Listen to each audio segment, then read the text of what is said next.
Bueno, muy buenas noches. Shabbat Shalom para todos los hermanos que nos escuchan en todas las partes del mundo. Pues muy contentos, hermano Marcelo, de estar un Shabbat más aquí reunidos, un Shabbat más donde nuestro Padre Celestial nos permite, así sea a la distancia, reunirnos como un solo pueblo, como ese pueblo de Israel que somos, como esos llamados que Él tenía predestinados para este maravilloso tiempo final. Saludamos muy especialmente pues a todas las personas que nos escuchan en vivo, a las personas que nos van a escuchar en diferido, que el Eterno sea abriéndoles totalmente su entendimiento, sea permitiendo que su palabra quede puesta en sus corazones y que esa palabra pues dé el fruto que tanto anhelan todas nuestras almas en cada una de las personas que nos escuchan. Muy contento, hermano Marcelo, con las estadísticas, viendo cómo el Eterno ha permitido que estos programas lleguen a lugares recógnitos, que sean ya tantas las personas que nos estén escuchando en tantas partes del mundo, y es maravilloso, de verdad que eso es lo que nos da esa fuerza, ese gozo para seguir adelante. Hoy pues vamos a estar hablando de algunas palabras de las que nuestro amado Mesías, Yeshua, al que pues en el cristianismo llaman Jesús, dijo en el madero, de verdaderamente qué es el pecado y quiénes son los que pecan, por quién murió el Mesías en el madero. Bueno, son varios temitas que hoy van a estar muy relacionados y pues que sea nuestro Padre Celestial, Marcelo. Primero, bueno, Shabbat Shalom, hermanos. Un día más que estamos aquí en la congregación del Eterno, celebrando este día Kadosh, esta señal del pacto, la única señal que tiene el Eterno con su pueblo, con la obediencia de su pueblo, hace que nos identifiquemos con Él en este día Kadosh, en este día santo. Alejandro estaba manifestando algo al respecto de esto, del día apartado que es hoy, y que muchas veces estos conceptos fueron extraviados de nuestro entendimiento por las traducciones, por un lado, también por la falta de conocimiento y de intención y de convicción de los pastores, y especialmente la Iglesia Católica, que fue quien desarmó prácticamente la historia para crear otra, con un Mesías cambiado de nombre, con el Mesías totalmente ajeno al verdadero, con un Mesías permisivo, con un Mesías que moría en dos palos cruzados, frente a un Mesías verdadero que murió en una estaca recta, con los brazos hacia arriba, con un solo clavo en sus manos, conforme a la Torá. Un Mesías que no violaba la Torá, un verdadero Mesías que nació, creció y vivió como israelita, como un judío de la casa de Judá. Entonces, cuando se pierde este entendimiento, también nace una nueva identidad, nace el Israel espiritual, el que tiene que espiritualizar las escrituras para hacerse merecedor de las promesas. Cuando Pablo, quien se da cuenta de este misterio, de que había que restaurar a esas tribus perdidas que estaban dispersas, él recapacita en todo su entendimiento que tenía, reconfigura, hace un balance de lo aprendido, del conocimiento vasto, este rabino Pablo, Saúl, y empieza a entender el plan del Eterno. Cuando él se da cuenta que en las congregaciones fuera de Israel, los hermanos empiezan a tener ciertas cualidades distintas a los que nacieron y crecieron con la Torá, entonces él tiene que tomar ciertas actitudes basado en la Torá, y empiezan a escribir cartas. Él a cada congregación le hacía un seguimiento, y estas cartas, en un momento, por el poder del Eterno, fueron compiladas. Estas cartas tenían un destinatario, tenían un receptor y también tenían un remitente. Las cartas no fueron escritas para el siglo XXI, las cartas no fueron escritas para personas en este tiempo, las cartas no fueron escritas más que para personas de aquel tiempo con esas costumbres, con el entendimiento que tenían hasta ahí, con la problemática y el entorno. Pero obviamente que el espíritu, el ruaj, el poder del Eterno estaba ahí compilando e impulsando, induciendo a sus hijos a escribir cosas maravillosas que muchos de ellos ni siquiera las habrán entendido. Y es así como vemos que Pablo, 45 años antes de que se escribe el Apocalipsis, él está hablando ya de un proceso de la recolección final, que dice que todos seremos transformados, y habla por el Espíritu, porque esto todavía no está detallado en la final trompeta, y Pablo habla de la final trompeta.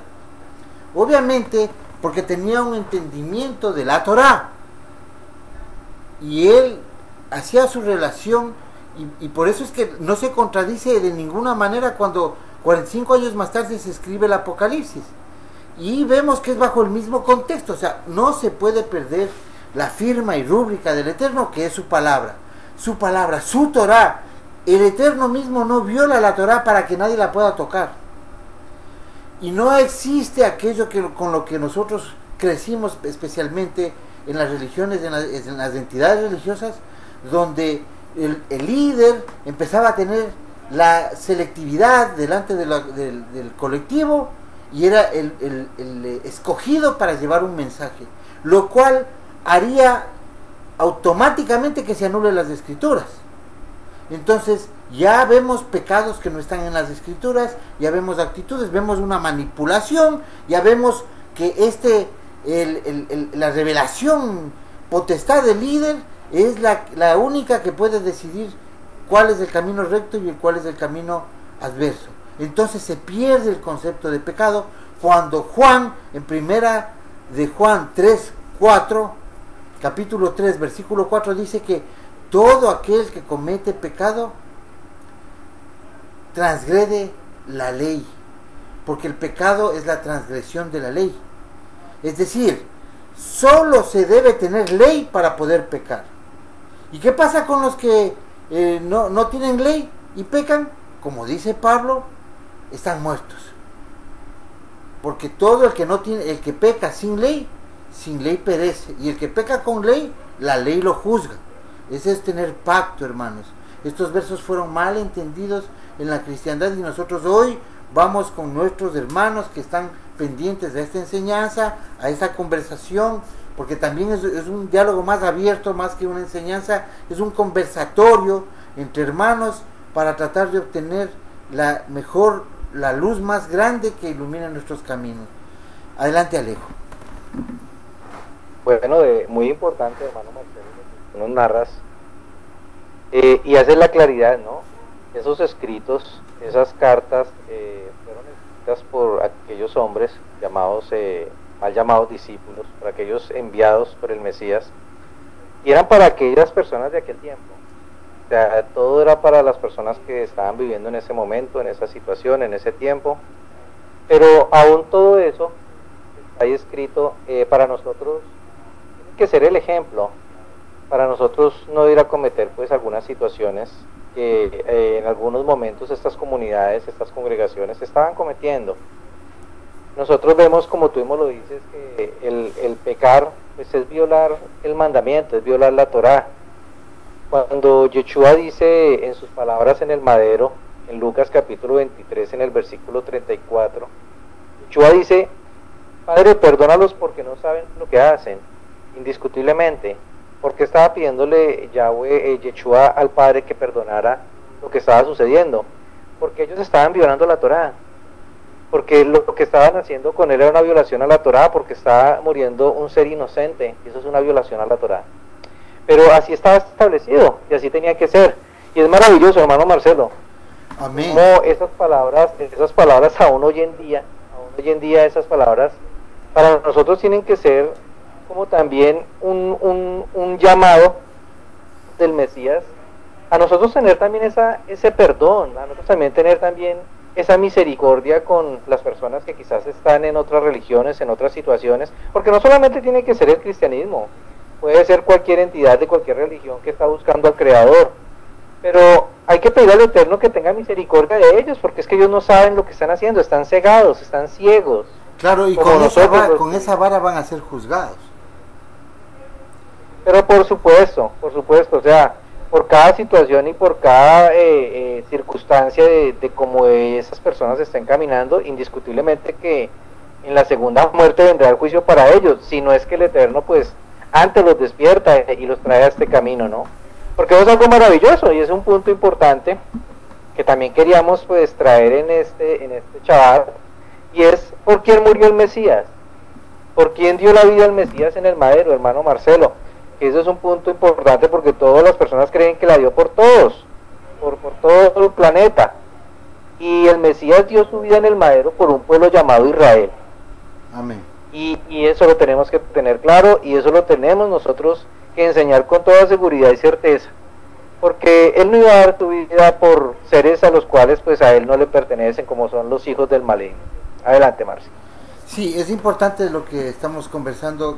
Las palabras que repite Yeshua en el madero, que en primer lugar no fue una cruz, bueno, eso ya tenemos por descontado, existe suficiente evidencia para saber, pero es importante que sepamos porque eso ya desmonta de por sí toda una estructura que se llama una estructura religiosa que ha venido dominando al mundo los últimos 1700 años, incluyendo en los últimos 400 años al protestantismo cristiano, que no es más que una derivación o una codependencia, un cordón umbilical de la Iglesia Católica. ¿Por qué? Porque ellos manejan la misma doctrina y la misma Biblia hecha por curas católicos, o sea, nadie se puede separar de eso. Cuando Yeshua está en el madero, hace dos exclamaciones importantísimas. Primero, hace por la casa de Judá, que dice, perdona a los que no saben lo que hacen. ¿Qué está diciendo ahí el Eterno? Yeshua, porque Yeshua sabe que él también no se les presentó, porque Yeshua cuando hacía un milagro le decía, no le digas que soy yo, no hacía cosas delante de ellos, les dio solamente a esa generación una señal que era la de Jonás. Ellos se quedaron en la nada, para ellos era algo ambiguo que alguien les diga, solo les daré a ustedes la señal de Jonás. ¿Por qué? Mientras que a la samaritana sí le dijo que él era el Mesías, y dijo ir y traer principalmente a las ovejas perdidas de la casa de Israel, porque él dice en Mateo 5, 24, 15, que él vino únicamente la primera venida a las ovejas perdidas de la casa de Israel. Pero como sumo sacerdote, en el orden de Melquisedec, él está clamando por expiación de la casa de Judá, cuando dice perdónalos, está intercediendo en su sacerdocio por la casa de Judá. Y por la casa de Israel, por las 10 tribus que estaban ya perdidas cuando él estaba ahí, él dice, quita este trago amargo de mi vida, de este momento. Él está hablando como el cordero de la ofrenda, que está representando a las 10 tribus y quiere que le quite el oprobio, quítame la culpa. Él ese momento se hizo para el Eterno como el cordero del sacrificio, era el que estaba hablando, que hacía expiación por las 10 tribus. Permite que pase de mí este trago. Y también él estaba diciendo que era consumado, que estaba siendo consumado ya el sacrificio, consumado es. Es decir, después de esa muerte, estaba muriendo, según Romanos 7, el esposo del pueblo, que Yeshua representaba al Eterno. Él encarnó la presencia del Eterno, que era como un esposo en el Sinaí, y como en el pacto renovado, también dice que yo, en Jeremías 31, dice, yo he sido para ellos un esposo. Entonces, estaba muriendo como esposo para que pueda volverse a casar y regresar con el que resucita de los muertos, es decir, con él mismo.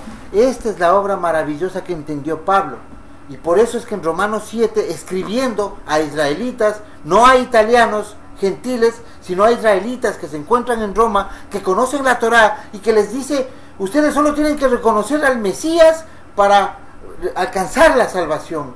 Y por eso les dice, dilo con tu boca, confiesa con tu boca que Mesías es Yeshua es el Mesías y será salvo tú y tu casa. Y es porque ellos ya tenían la Torá, porque el requisito indispensable para la salvación de primera resurrección es guardar la Torá con fe en Mesías. Entonces nosotros ahora sí vemos el cuadro perfecto de que una persona que entra al pacto automáticamente, como ya tiene ley, ya puede cometer transgresión y también puede ser limpiado a través de la ofrenda o a través de la mediación. En este caso, como no hay templo, tenemos un sacerdocio más grande que es nuestro mediador Yeshua HaMashiach Melech en el orden de Melquisedec, rey y sacerdote. Adelante, Alejo. Muy importante, hermano, y muy interesante de ver cómo el Ruach nos va llevando por medio de tu palabra, hermano. Yo ahorita estaba escuchándote y estaba leyendo las escrituras, y es impactante como por todas partes aparece el simbolismo de las dos casas. Aún en el madero estaban aquellos dos hombres, aquellos dos delincuentes que estaban muriendo junto a él. Dice la escritura que uno a su derecha y el otro a su izquierda, y ahí vemos como uno de los dos creyó en él. Aún en ese momento de su muerte le creyó al Mesías, escuchó la voz del Mesías y tuvo una conversación con él, y el Mesías le hace una promesa. Ahí vemos la oveja perdida del pueblo de Israel, porque la oveja perdida del pueblo de Israel es la que escucha e inmediatamente reconoce la voz de su Señor y camina junto a él. Y eso sucedió en el madero, mientras que el otro se burlaba, y fue exactamente lo que hizo Judá con él. Lo tuvieron sobre la tierra y se burlaron de él. Aquellos dos grandes personajes que estaban ahí usurpando, porque eran usurpadores en el templo, se burlaban de él y hacían influencia sobre muchos que lo seguían, porque tenemos que tener presente eso, hermano Marcelo, que los grandes maestros fariseos y saduceos en aquel tiempo tenían muchos seguidores. Eran muchas las personas que los seguían y creían en lo que ellos les decían.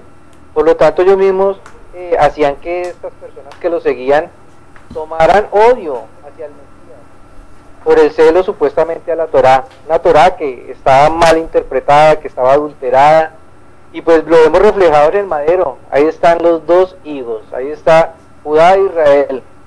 Y lo más hermoso, hermano Marcelo, es que cuando el Mesías vuelva en su segunda venida, allá en Israel se les va a presentar y se les va a mostrar, y es donde ellos pues con tristeza en sus corazones van a tener que aceptar que se equivocaron, pero todo era un plan perfecto de nuestro Padre Celestial, para que para nosotros hubiera esa redención, para esas 10 tribus esparcidas por el mundo. Y eso es lo maravilloso, y es el tema pues fundamental de lo que estamos tratando en esta noche. Entonces, pecar es violar la Torá, pecar es ir en contra de la voluntad de nuestro Padre Celestial, es no obedecer a lo que su palabra dice. Pero no pecar es obedecer a lo que los hombres se han inventado como mandamientos. Adelante, Marcio. Absolutamente. Solo puede cometer pecado quien está bajo la cobertura del pacto. No puedo yo decir que soy una iglesia gentil, que el pacto renovado es solamente con Jesucristo, pero sin la ley, sin la Torá, porque Jesucristo no trajo nada de mandamientos. Él les dio un entendimiento a los mandamientos del Padre, y todo el mensaje de Yeshua, el verdadero Mesías, el mensaje de Yeshua fue regresar al Padre, regresar a la Torá. Y él mismo corrobora cuando habla de Yohanan, el inmersor de Juan el Bautista, que tenía una función como la de Elías, de hacer arrepentimiento, o sea, de hacer regresar a la Torá al pueblo. Y dice que no lo escucharon porque él vino a la casa de Judá, y la casa de Judá no lo escuchó.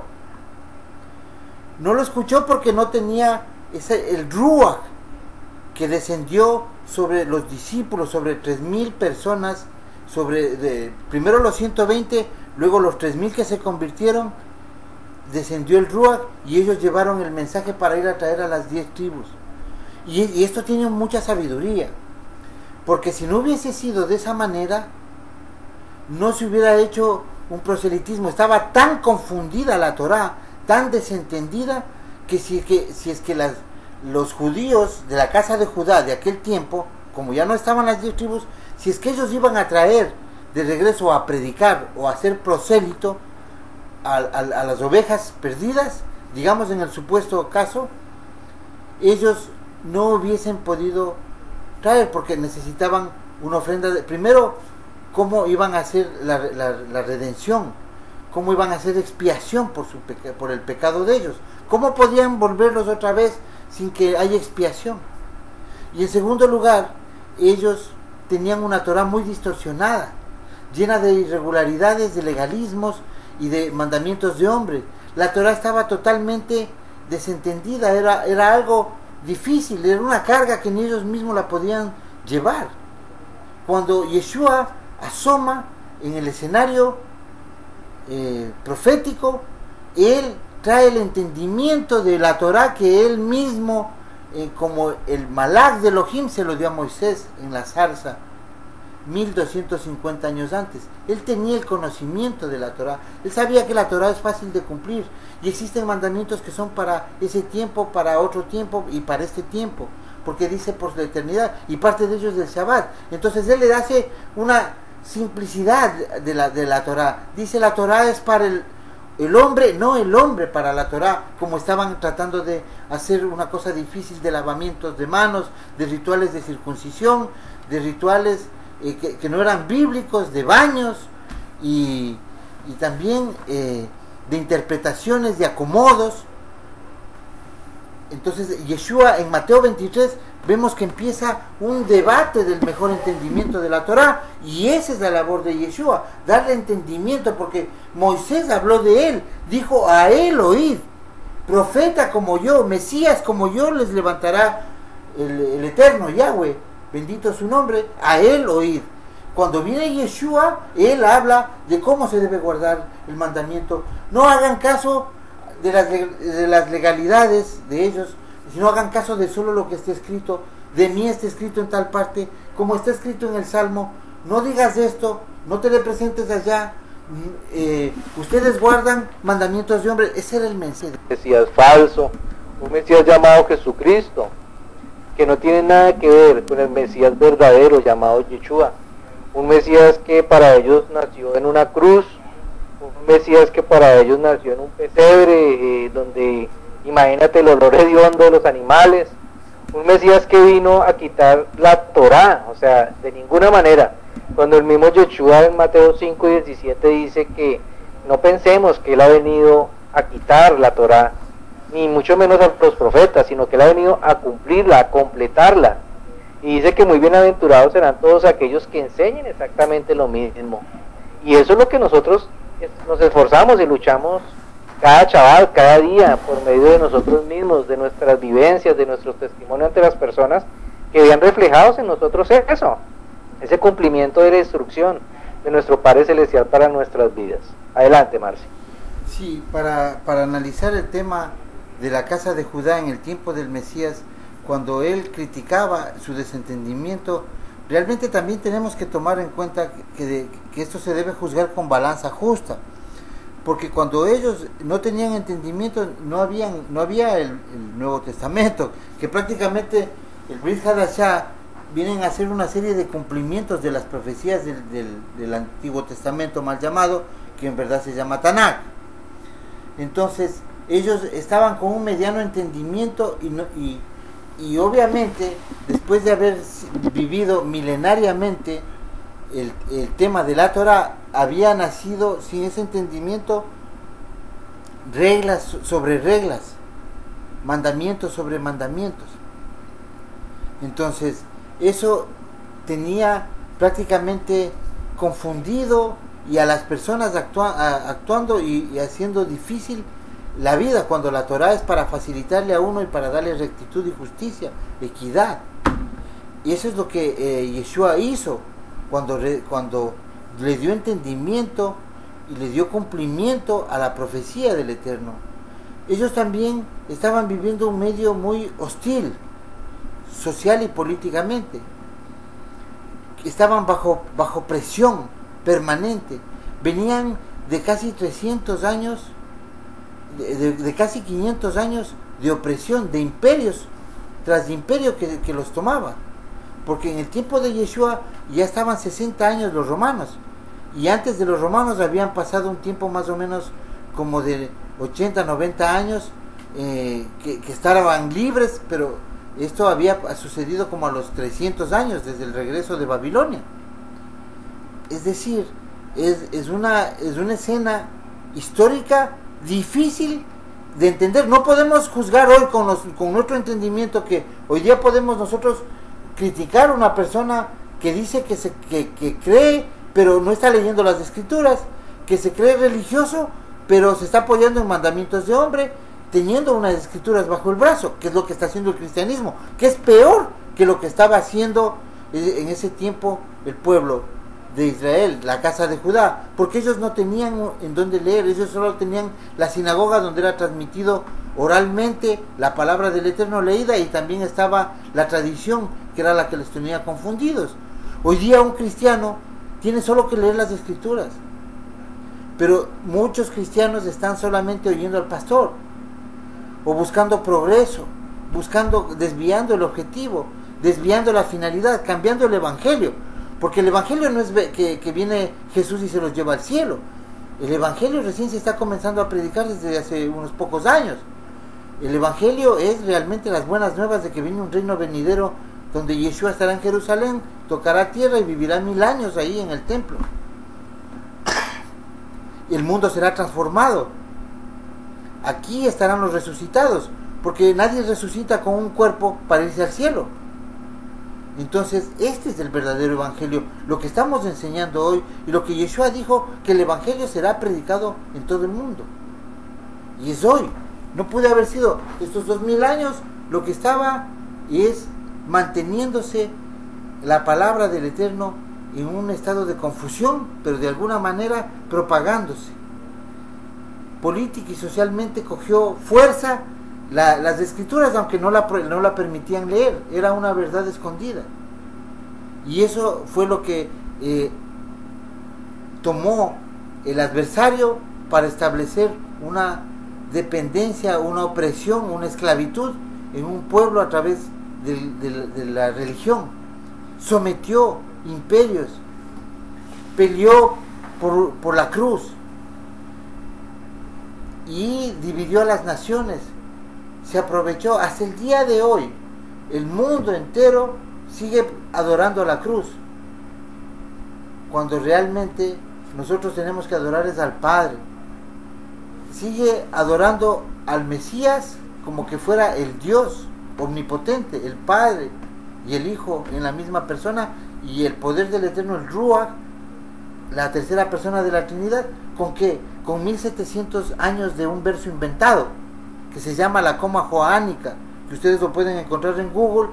Es una falacia, una mentira reconocida por el Vaticano, que fue puesta en el siglo V por los curas para justificar la Trinidad en uno de tantos concilios que hubieron para poder descifrar la palabra del Eterno, porque ellos no entendían el hebraísmo. Entonces nosotros no podemos más que pensar que otro camino aparte de el que el Eterno nos ha sacado no existe, porque solamente en este camino nosotros podemos tomar el libro desde la primera hoja hasta la última hoja. Si nosotros vamos a tomar otro camino, tiene que haber más de 31,000 caminos, porque más de 31,000 versos tiene la Biblia. Porque ahí yo puedo tomar un verso y hacerme un camino, pero nosotros que hemos salido desde todas esas religiones, hemos sido llamados a entender desde el principio del libro hasta el final, porque ese es un solo pensamiento. Adelante, Alejo. Ven, así es. Bendito sea nuestro Padre Celestial, nuestro amado Yahweh. Pues ese es su nombre, y es el nombre que nosotros proclamamos en la enseñanza que el Eterno nos permite dar. Es maravilloso como el Eterno pues nos permite comprender tantas situaciones. Aún del mismo Jesucristo han hecho imágenes en las distintas iglesias católicas, imágenes que adoran, donde la palabra claramente nos dice que el Eterno nos dice que no nos haremos ninguna imagen de ningún ser del cielo, ni de la tierra, ni aún de debajo de la tierra. O sea, el Eterno no quiere ese tipo de adoraciones, son adoraciones pues que están totalmente erradas, totalmente falsas. Pues nosotros somos aquellos bienaventurados que el Eterno ha permitido que despierten en este tiempo final, y a todas aquellas personas que hoy pues por primera vez nos escuchan o nos van a escuchar en diferido, si este mensaje llega a sus corazones, si comprenden verdaderamente que es el tiempo de despertar, es el tiempo de regresar a la senda antigua, es el tiempo de invocar el nombre correcto de nuestro Padre Celestial y el de su Hijo. El mismo Padre será el que les limpie, el que les tumbe las escarchas de sus ojos, y el que los encamine por este maravilloso camino de la verdad, hermano Marcelo, porque no hay otro. La palabra desde el principio del Génesis hasta el último libro llamado Apocalipsis nos muestra una historia relacionada a una familia, una historia relacionada a un pueblo única y exclusivamente llamado Israel, que son las 12 tribus unidas en las manos de nuestro Padre Celestial. Y eso es lo que pues veremos muy pronto con la venida de nuestro amado Mesías. Todas las cosas están dadas muy pronto, hermanos. Si es que ya no comenzará la gran tribulación. Muy pronto estaremos viendo cómo aparece ese hombre de pecado, estaremos viendo todos los fenómenos y las situaciones que va a vivir este planeta, porque lo que la palabra del Eterno dice será, su palabra es fiel y se cumplirá, y pues veremos ese maravilloso regreso de nuestro amado Mesías, conforme Él lo dijo y conforme lo estableció, así será. Porque claramente aquellos ángeles que vinieron a resguardarlo cuando hace 2000 años Él partió, le dieron a aquellos hombres que estaban ahí junto a ellos mirando a quienes se estaban llevando a las alturas: no miren a aquel que se está yendo, no estén tristes, porque ese mismo que ven que se va, de la misma manera va a regresar. Y esa es la esperanza para todos nosotros, los que creemos en Él, los que creemos en ese Mesías que vino hace 2000 años, al cual el Padre lo mandó con un propósito, con un nombre. Porque aún el nombre de Yeshua tiene mucha significación, hermano Marcelo. Los nombres en hebreo tienen el significado de lo que la persona va a hacer en su vida. Y cuando el ángel se le manifiesta a la que llaman María, que su nombre verdadero es Miriam, y le dice que va a venir por medio de ella un ser a este planeta y que le tendrá que poner por nombre Yeshua, le dice el por qué. Y el por qué era porque ese ser le iba a dar salvación a su pueblo. ¡Qué maravilloso! A su pueblo, no a todo el planeta, sino solamente a un pueblo llamado Israel, manifestado por la boca del mismo Mesías cuando vino. Él fue enviado a esa oveja perdida del pueblo de Israel, mandó a sus emisarios, a sus apóstoles a hacer la misma labor, envió a aquellos 70 representando las 70 naciones sobre la tierra, esos 70 idiomas, o sea, todo es perfecto. Y en este tiempo final estamos viendo esa gran manifestación en medio de nuestras vidas, en medio de todos los que cada día, bendito sea su nombre, aparecen y despiertan para pertenecer a este maravilloso pueblo, a este maravilloso camino, y esperar juntos aquel gran día que yo pienso que todos anhelábamos. Hoy, hermano Marcelo, yo al inicio de Shabbat escuchaba ese sonido del shofar y yo me imaginaba aquel día maravilloso cuando se escuche ese sonido y sepamos que llegó ese gran día, esa redención para nuestras vidas, y que valió la pena la lucha, valió la pena el proclamar todo lo que en su palabra está escrito y lo que Él nos ha enviado a hacer con amor. Adelante, Marcio. Sí, qué importante que es saber mantenerse en el camino. Esto implica que las personas que están ingresando a la senda, ellos ya están bajo una cobertura la cual tiene unas reglas. Es la voluntad del Eterno, esa es la Torá, son los mandamientos. Nadie puede decir que peca si es que no tiene mandamientos, porque ¿en qué mira el pecado? La palabra pecado es prácticamente fallarle al blanco, porque eso sí nos enseñaron en la cristiandad, fallarle al blanco. Entonces, ¿cuál es el blanco? La palabra Torá viene de una raíz que es yará, que es agua que fluye, y en otro sentido también es el camino que recorre una flecha para darle al blanco. Entonces el blanco es la Torá. Fallarle al blanco es pecado. Fallar a la voluntad del Eterno. La voluntad del Eterno está escrita en la Biblia. No existe otro lugar donde puede estar escrita la voluntad del Eterno. No existe un libro.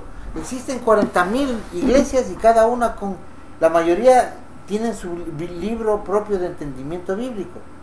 Entonces, cada una se vuelve una entidad separada del Israel que tiene la promesa. Cuando Pablo es muy específico en Romanos 9:4 que dice que la Torá es únicamente para el pueblo de Israel, o sea, el pacto. Dice que para Israel son los pactos, la promesa, la promulgación de la Torá. Y las promesas, las bendiciones. ¿Qué sucede si es que yo estoy en una religión y estoy escuchando este mensaje? Primero tengo que investigar. ¿Por qué no sé el nombre del Eterno? Segundo, ¿por qué estos conceptos cobran hoy fuerza? Y mientras yo los he leído en las Escrituras todos estos años. Y tercero, es que tiene que actuar de acuerdo a lo que está escrito, no de acuerdo al pensamiento, ni a las mayorías, ni a las multitudes. Porque ese es un patrón bíblico, es una ordenanza del Eterno. Ir al testimonio de lo que está escrito. Él mismo no se sale de lo que está escrito para que nadie pueda atribuirse a salir. Porque para el Eterno sería tan sencillo coger y juzgar a Satanás y perderlo en el lago de fuego y azufre, como se figura en Apocalipsis. O podría él traer a la oveja perdida de la casa de Israel de una manera milagrosa y se acabó esta historia. Sino que nosotros, ¿qué estamos viendo aquí? Juicios. El Eterno es una mente poderosa, es un ser poderoso, es el creador. Él solo piensa y crea. Todo es perfecto, todo es verdad. En Él no hay mentira. Para Él la mentira es muerte y Él no puede mentir porque Él es eterno, Él no puede morir. Entonces cuando Él habló algo, de esa manera fue. Él no puede haber cambiado de opinión porque el día de ayer, o 1000 años, o 10.000 años, no existen para Él la línea del tiempo. Él solo existe porque existe. Él es quien es, quien fue, quien es y quien ha de ser.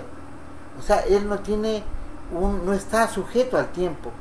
El tiempo se sujeta a Él. Él no está sujeto al espacio, el espacio se sujeta a Él. Él no está sujeto a lo material se sujeta a Él. Entonces, ni el espacio puede estar donde Él está, ni el tiempo puede estar donde Él está, ni la materia puede estar donde Él está. Por eso nadie se va al cielo, porque si no, ¿qué vamos a hacer en el cielo si no podemos entrar con cuerpos? Esa es una falacia, es una religión, es algo impuesto por los jesuitas en el siglo XVII. En el siglo XVIII, Manuel Acunza escribe un libro, un cura chileno jesuita, se cambia el nombre, como se hace llamar Josafat, y escribe un libro supuestamente escrito por un judío, y se llama La venida en gloria y poder de nuestro Señor Jesucristo. Y se inventa que viene Jesús en las nubes y se va al cielo con toda su gente, en un rapto secreto. Ese es el rapto tamellón, o rapto secreto, del cual Yeshua dice: si te dicen que está secreto, no vayáis. Si te dicen que está en el desierto, no lo sigáis, porque yo vendré con señales desde el un extremo de la tierra hasta el otro. Y nosotros debemos ser entendidos. Esto es para su pueblo, para los que guardan la Torá con fe en Yeshua, es decir, para los que pueden pecar y corregirse. Existen pecados que son de muerte y existen pecados que no son de muerte. Por ejemplo, voy a leer este momento en 1 de Juan 5, el verso 16, 17 y 18, que dice: si alguno ve a su hermano cometiendo un pecado que no sea de muerte, él pedirá a Yahweh y le dará vida, para aquellos que su pecado no los lleve a muerte, o no es de muerte. Hay pecados, vuelta, que sí llevan a muerte. No digo que se debe orar por esto, dice Pablo. El verso 17: toda obra de maldad o toda iniquidad es pecado, pero hay pecado que no es, que lleva a muerte, dice. Verso 18: nosotros sabemos que el que tiene a Yahweh como padre no permanece pecando. Por el contrario, el hijo nacido de Yahweh, o el que se ha hecho inmersión, Yahweh le protege, y el maligno ya no le toca. Esto es clave, porque si usted está fuera del pacto, el maligno, usted le pertenece al maligno, estar fuera del pacto, según estos versos de Juan, porque dice que el que es nacido de Yahweh, es decir, el regresado, el restaurado, el hecho tevilá, el que ya tiene Torah, el que ya tiene dónde mirar su pecado, ya tiene una legislación, el que tiene el camino trazado, porque la Torah es el camino, la verdad y la vida.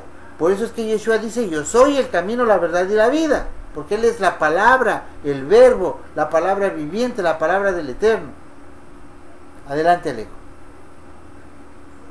Muchas personas, al escuchar este mensaje, pensarían como hace 2000 años, lo que Efa les dio su primera predicación, dirán: bueno, ¿y ahora qué hacemos? Porque la palabra evidencia nuestros corazones. Entonces, quizás muchos dirán: claro, estas personas que están hablando ahí tienen razón con lo que están diciendo, pero ahora ¿qué tenemos que hacer? O sea, ¿cuál es el paso a seguir? Está bien, yo creo en Yeshua, yo creo en lo que están hablando de la Torah. Pues la respuesta la da Kefa en los Hechos de los Apóstoles, cuando les dice a ellos: arrepiéntanse, o sea, regresen al camino y hagan inmersión en agua, para que de esa manera todos esos pecados que están reconociendo en ese momento, pues queden atrás y empiecen como esa nueva vida en este nuevo camino. Entonces sí es importante, hermano Marcelo, y tú ahorita lo narras en lo que estás leyendo en Juan, la importancia del regresar, la importancia de no solamente ser oidores y escuchar, sino verdaderamente de regresar, de reconocer que hemos estado equivocados, de reconocer con humildad que ninguna situación que sucede en nuestras vidas es porque sí, nada es casualidad. Nuestro Padre Celestial todo lo tiene planificado, en algunos permite algunas situaciones difíciles, en otras personas permite otras situaciones, pero siempre es con un objetivo, y es el de traer a esas personas, a esos que le pertenecen, a su pueblo. Los llama de una u otra manera para que entiendan y comprendan que son Israel y que Él tiene grandes propósitos para cada una de esas vidas, así como ha tenido esos propósitos también con nuestras vidas. Bendito sea su nombre. Amén. Entonces yo sí pensaría, hermano Marcelo, que pues ya como para finalizar el tema en este Shabbat, un tema que ha sido maravilloso, un tema que yo creo que nos edifica, porque cada vez que hablamos de nuestro amado Mesías, cada vez que hablamos de este camino, se nos reconforta el alma. Los hermanos pues siempre estaban muy acostumbrados a nuestros programas, que pues hablábamos de ciertos temas también muy interesantes, pero es necesario, hermano Marcelo, que también demos este tipo de enseñanza, porque es lo que tenemos que hacer en este tiempo final, es traer a la oveja perdida al arrepentimiento, al regresar a casa, que eso es lo que quiere nuestro Padre Celestial para cada uno de aquellos que Él ama y que Él ha predestinado desde siempre, y se están manifestando en este tiempo final. Entonces, que nuestro Padre Celestial siga despertando a su pueblo, que nuestro Padre Celestial siga tumbando las escarchas de los ojos de todo aquel que le pertenece y que ha de ser salvo, que ha de gozar de la primera muerte, de la primera resurrección, que va a obtener un cuerpo glorioso. Eso es lo más maravilloso de este camino, y por eso es que nuestros amados hermanos hace 2000 años lucharon, esperando, y murieron con la esperanza de que en algún momento van a abrir los ojos y van a estar en cuerpos gloriosos, y para ellos serán segundos, hermano Marcelo. Pasado quizás 2000 años, pero para ellos serán segundos. Claro, es el segundo, lo tiene establecido. El segundo siguiente a su muerte es estos 2000 años hasta la resurrección, porque ese tiempo ellos no existen. Dice que para ellos se para el tiempo, para los muertos, solo esperamos juicio cuando morimos. Entonces es importante que nosotros sepamos esto.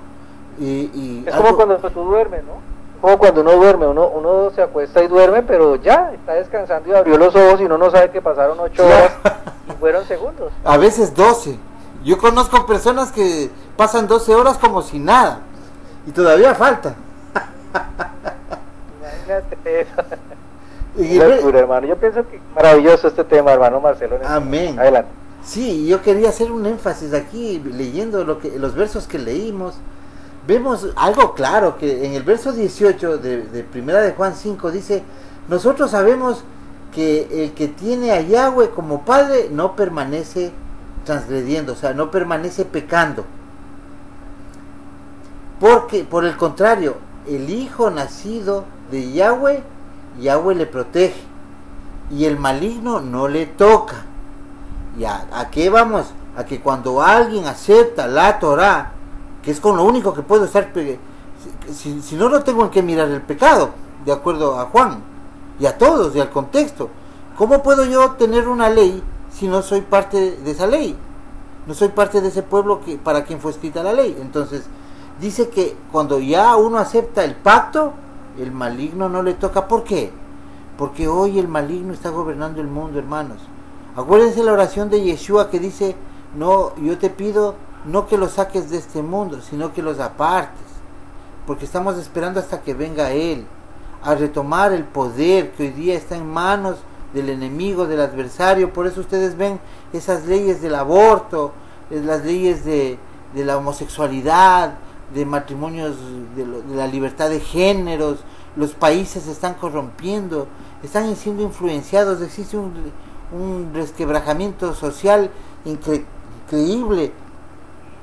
La gente que está gobernando el mundo, el poder, el maligno, quiere acabar con la especie humana, quiere hacer androides, quiere evitar un juicio, y a través de esos monigotes, de estos príncipes de este tiempo, de estos gobernantes, está manipulando las leyes para perder, extraviar al mundo.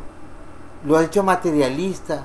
Por eso es que la mayoría del mundo iba a estar en condiciones como las previas al diluvio, como dijo Yeshua, como en los días de Noé. ¿Y qué pasaba en los días de Noé? Lo que está pasando hoy, una permisividad sexual increíble, hecha por esta simiente del maligno que tomó con fuerza y poder antes de Noé.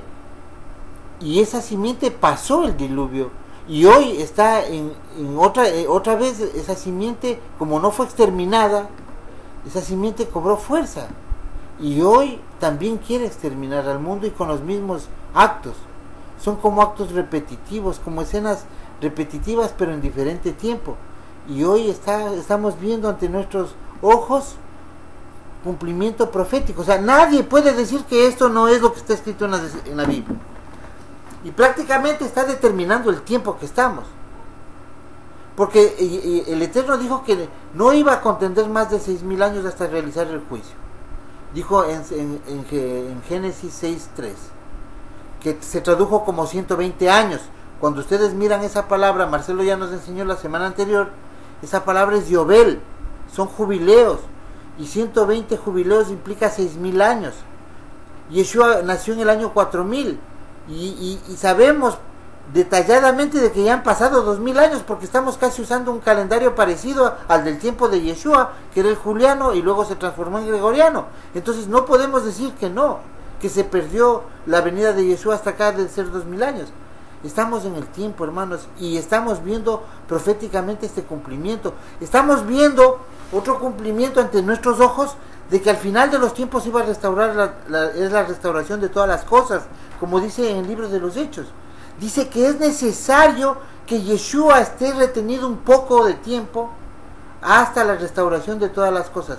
¿Qué estamos viendo hoy? A los hermanos que están saliendo de la nada como esos huesos secos, cogiendo las coyunturas, las carnes, su cuerpo, se ha ido pegando para ir formando el pueblo de Israel. Bendito el nombre del Eterno, que nos ha levantado, y somos el testimonio de que el Eterno ha manejado los hilos de la vida, de la existencia, a su voluntad, sino que Él actúa todo como un ser justo y correcto. En Él no hay falsedad, no hay injusticia. Entonces Él, hasta para castigar, hace juicio, y por eso estamos viendo el desenvolvimiento de ciertos eventos que cualquiera podría decir, ya es de que solucione, si tiene poder para todo. No, todo lo hace bajo principios, bajo juicios establecidos en equidad, en balanza justa. Para castigar a uno necesita 2 o más testigos, y por eso es que levantó un pueblo. Isaías dice: ustedes me serán testigos, les dice a través del profeta Isaías, los testigos de Yahweh. No dijo testigos de Jehová, testigos de Yahweh. Y eso estamos levantando hoy, porque el Eterno le plació esconder la simiente de Abraham entre las naciones, aprovechando el pecado de la casa de Israel para esconder la simiente del maligno, a que no lo extermine el maligno, y poder ser los testigos de Yahweh en el juicio contra el maligno. Adelante, Alejo. Yo con esto también me despido. Shabbat Shalom a los hermanos. Pues hermano, hacer lo bueno y lo recto tiene que ser un deleite cada día en nuestras vidas, y ese deleite es lo que la Torá en nuestros corazones. Cuando nosotros tenemos la Torá en nuestros corazones, estamos siendo gobernados y no solamente por el Padre, sino también por su Hijo, por Yeshua. Y cuando estamos siendo dirigidos por ellos, por Él, no vamos a fallar, no vamos a fallar. Y tener esa cobertura, tener esa protección en nuestras vidas es el regalo más grande que cualquier ser humano puede tener en este tiempo final. Hermanos, yo también les deseo que sigan pasando un excelente Shabbat, disfruten con sus familias, descansen, recuerden que el mandamiento es simplemente no trabajar, dedíquenle este día a nuestro Padre Celestial, deleítesen en Él, y pues los esperamos mañana a las 11:30 hora del Ecuador con la enseñanza dirigida por nuestro hermano Marcelo Pazmiño. Un abrazo para todos y que el Eterno les bendiga grandemente. Shalom. Shalom, hermanos, y no sé si la próxima semana, en vista del tema de hoy, deberíamos topar el tema de la inmersión actualizado, porque tenemos el tema de la inmersión 2017, pero ahora vamos a tener el tema de la inmersión 2018, porque hemos madurado un poquito también más y hemos sido testigos de más eventos definitivos que nos hacen corroborar que los argumentos para realizar la inmersión son importantísimos. Ya acabamos de ver estos versos donde dice que el que pertenece al Eterno, a Yahweh, es apartado del maligno. Entonces vamos a buscar hacer inmersión, anhelar la inmersión, para que el maligno también no estorbe nuestro camino. En el nombre de Yeshua yo les deseo que tengan un lindo Shabbat y también una linda semana, y que busquen con el corazón, que le clame al Eterno, que la luz brille en ustedes. Este mensaje más para las personas que escucharán este programa en un video. Shabbat Shalom, hermanos. Saludos a todos.